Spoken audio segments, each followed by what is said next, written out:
이 송영길 더불어민주당 대표가 어제 한 방송에 출연해서 이런 말을 했습니다. 김혜경 씨가 대국민 사과를 했죠.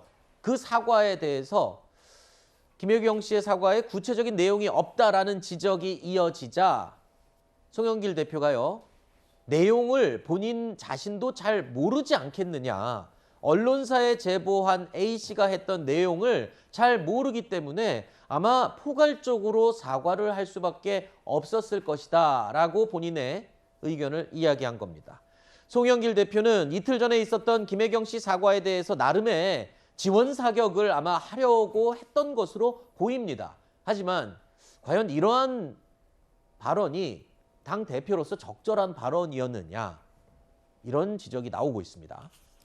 네, 사실 그 국민의힘에서 김건희 씨가 허위 이력 문제로 기자회견을 하지 않았습니까? 그때 사실 많은 분들이 비판을 했었습니다. 구체적으로 언급하지 않는다. 근데 똑같은 기자회견이 됐던 거거든요. 이런 부분에 대해서는 좀 겸허하게 돌아볼 필요가 있는 것이고, 그리고 뭐 김혜경 씨까지는 포괄적으로 사과할 수밖에 없었다라고 옹호를 할 수 있는데, 근데 송영길 대표의 발언 잘 뜯어보면은 7급 공무원이 한 일을 어떻게 알았겠느냐라는 취지잖아요. 그렇다면 그 공무원을 임명한 사람에게 더더욱 책임이 있다라고 하는 거. 네. 어떻게 보면은 의도와는 별개로 그것이 더 상기됐다. 그러니까 결국에 중요한 것은 뭐냐면 이재명 후보의 입장 표명입니다. 네. 저는 이 사건은 배우자 리스크라는 말로 국한할 수는 없다. 결국에 경기 도정에서 일어났던 것이고 이재명 후보가 결국에 설명을 하고 입증을 해야 될 책임이 있다. 이거를 민주당에서 숙지를 하셔야 될 것 같습니다. 사실 최근에 지금 이낙연 신임 총괄 선대본부장이 이제 위원장이 임명되면서 지금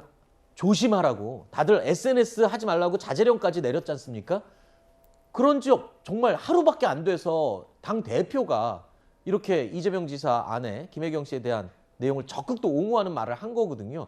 이 당대표가 지금 네. 선거 캠프의 전체적인 어떤 분위기와 방향을 조금 어긋나게 한다 뭐 이런 얘기가 지금 있는 거예요.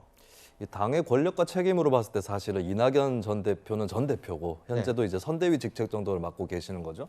송영길 대표가 대표니까 송영길 대표 입장에서는 그래도 나는 좀 말을 할 수 있다라고 생각했을 수 있습니다. 더더욱이나 이제 당의 다른 인사들이 좀 발언을 자제해야 된다면 본인이라도 해서 이것을 대변인 역할을 해야 된다. 네. 여기까지는 뭐 이해할 수 있는데, 근데 다만 그렇게 발언을 할 때도 신중하게 네. 더더욱 추가적으로 꼬투리 잡힐 수 있는 그런 발언을 하면 안 된다. 이 부분은 송 대표가 유념을 해야 되겠죠. 알겠습니다.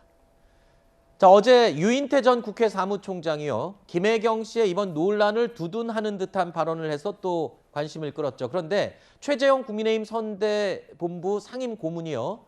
유인태 전 사무총장의 발언에 대해서 또 맞불을 두었습니다. 어떤 내용인지 들어보시죠. 아니 지사 부인이 시장에 장 보러 가는 보았어요. 그러니까 그럼 아마 기사가 나올 거예요. 집사 비슷한 사람이 공관에 대개 있다. 감사원장 부인도 직접 장을 봤는데 대신 장 봐준 게 없나요? 모르겠습니다. 뭐 도지사는 더 의전이 아니라 공무원들이 더 높이 받들어야 되는 분인지 그건 제가 지사를 안 해봐서 모르겠습니다.